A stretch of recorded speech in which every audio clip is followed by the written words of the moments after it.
I te kōti ārohe o Tauranga Moana I te ata nei, I tuatu ai a Elvis Jeremiah Teddy o te whānau Apanui, mo te whakatete atu ki ngā prihimana kia kaua ia e mauheretia.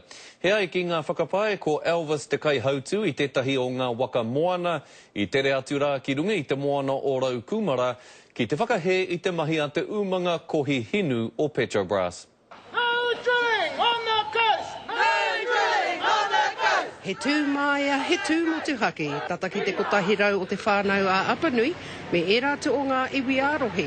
I tae āropu mai ki te kōti o Tauranga Moana I te ata nei, ki te tū whakahe, ki te awhi hoki, te tautoko I a Elvis Jeremiah Teddy o te whānau a Apanui. Mai rāno tēnei kaupapa, he kaupapa Māori, he kaupapa moake tonu atu, tērā kia tū motuhake ai tātou, roto I wā tātou ake whenua. I think all Māori got to come out and support the stance. This is about whānau Apanui, having mana over their moana.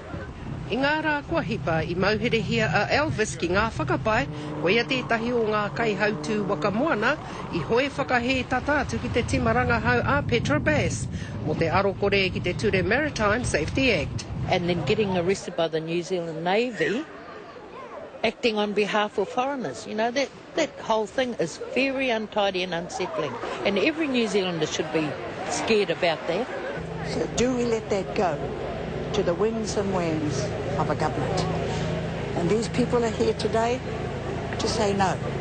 I raro anō I ngā tohu a te kairehita mo te kōti o Tauranga Moana nei.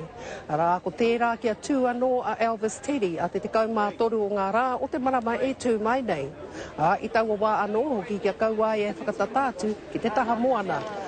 Kia kaua anō hoki aia e haere ki te iika. Ko tēnei te wā ki te whakatā, mo te wā poto, mo te rua wiki ki te kōrero ki te ata whakaro mo wēnei kaupapa. A ngā rā nei ka rongohia I te roa ngātu o tēnei take. Ko Hinerangi Goodman, mō te karere.